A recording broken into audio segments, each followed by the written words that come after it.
that it had it 95% correct and that the other 5% would arrive in 5 years' time.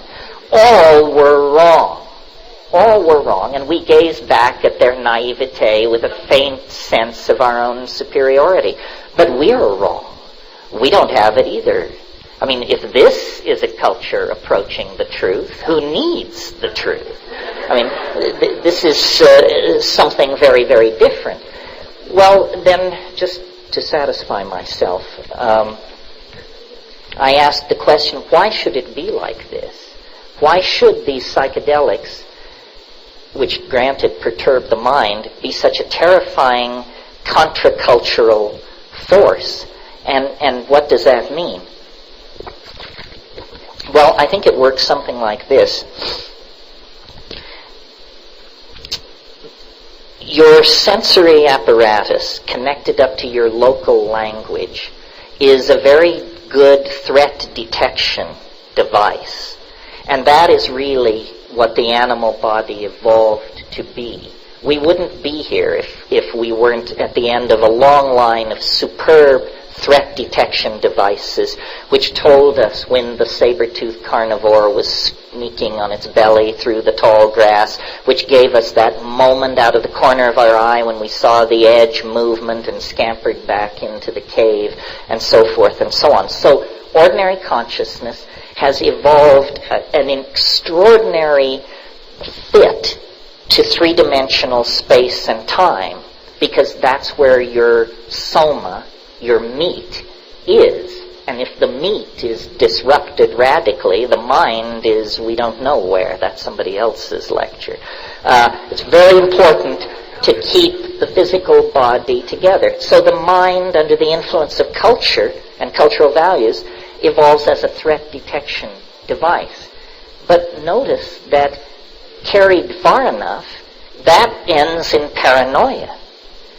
So then, in a sense, all cultural values carried to their ultimate end produce the paranoid personality. Fearful, watchful, never resting, never sleeping, always looking for the worst in every situation. But the mind is like water. It takes the shape of the vessel into which it is poured, always. So when we approach the psychedelic plants as shamans, as seekers, as sincere people interested in extraordinary experiences, what the psychedelics do, I think, is dissolve this three-dimensional threat detection, psychology, and system, and it's as though the mind discovers that it has a second conformational geometry. That's a way of putting it. And this second conformational geometry is of a higher dimensional order than ordinary consciousness. Not as a metaphor, higher dimensional order, but as a mathematician would use that term. The psychedelic mind is a higher dimensional mind. It is not fit for three-dimensional space-time filled with roving, heavy-bodied carnivores. But it is fit for the back of the cave, the mountain retreat, the monastic tower. In other words, the place where threat has been eliminated and philosophy is the order of the day.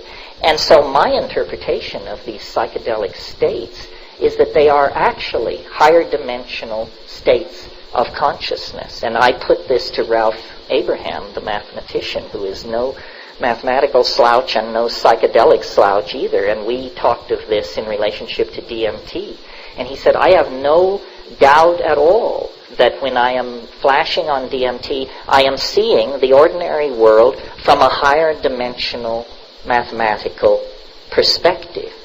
And one of the things about higher dimensions is that the linearity of time is overcome. And last week and next week are as easily available as the present moment. The front of my hand is as easily seen as the back of my hand without moving my hand if I am in hyperspace. So in a way, these higher dimensions are the places from which knowledge has percolated. and shamans related to the smith, the worker in metal, the technologist, the tool maker. These are the twin brothers, the two aspects of the shaman. The shaman is a master of fire, master of metals, maker of tools, seer into the future, so forth and so on. The shaman is outside of cultural time and is, I don't like this word, but channeling the future which is to come in the form of technologies, innovations, languages, behaviors, so forth and so on. And this is why the shaman has always been the paradigmatic figure for Aboriginal cultures, because the shaman knows more, and the method of the shaman has always been perturbation of consciousness. Not always psychedelic plants or substances. Can be hooking metal hooks under your pectoral muscles and hanging for 14 hours in the sun. Can be abandonment in the wilderness. Can be extreme forms of fasting. Can be ordeal poisons. But people are not fools. All of these things are extremely risky and unpleasant, while the psychedelics are the most effective and the least invasive. I mean, let's take 30 milligrams of psilocybin or a great fistful of mushrooms. 3 hours into it, you are definitely thrown into the lap of God. 8 hours into it, you're simply looking back on it, reflecting, drawing conclusions, and wondering where do you go from here. So this is a roundabout way of explaining. It's no surprise to me that society is very nervous around this issue, because society's eggs are all in one basket, and the psychedelically inspired citizen or the psychedelically inspired shaman is a dangerous force. Even in traditional societies, the shaman is central to the social functioning and the health and so forth, but is never allowed to be physically central. There's a leader, a headman or something. The shaman lives off at the edge of the village, sometimes off in the woods. He is approached with fear and trembling. He is loathed and respected and feared and loved, because it is understood that he represents a dimension that nevertheless must be tolerated, because it is the channel through which knowledge and healing and higher values come.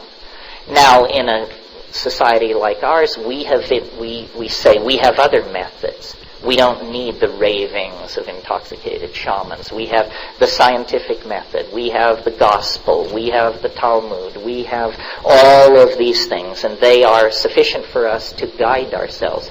But to guide ourselves where? The 20th century, if the 20th century is a statement of the accomplishments of the Western mind, values, and methods, then God help us.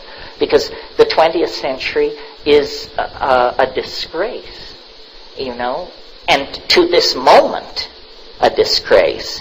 It was so comfortable to look back at Auschwitz and say, well, the 30s, the 40s, Hitler, those gray, grainy movies, this has nothing to do with us. This is just some terrible thing that happened in Europe 50 years ago. No. This is happening. It's happening as we speak. People are being pushed into boxcars and taken away to be lined up and shot for no reason whatsoever, while glasses tinkle and toasts are made by those who define themselves as the preservers of freedom, dignity, and Western value. We haven't learned anything. The 20th century is the most condemnatory piece of evidence you can place against the Western mind, and it seems to me it's a knockout punch. I don't know who's responsible for this, but whoever is responsible is guilty of crimes against humanity. How do we overcome this? How do we find real values? Well, we find them in caring for the earth. Nature presents an established set of processes and achievements, billions of years old, which exercise a moral claim on rational intelligence, if it will but notice. And so that's what this is all about. It's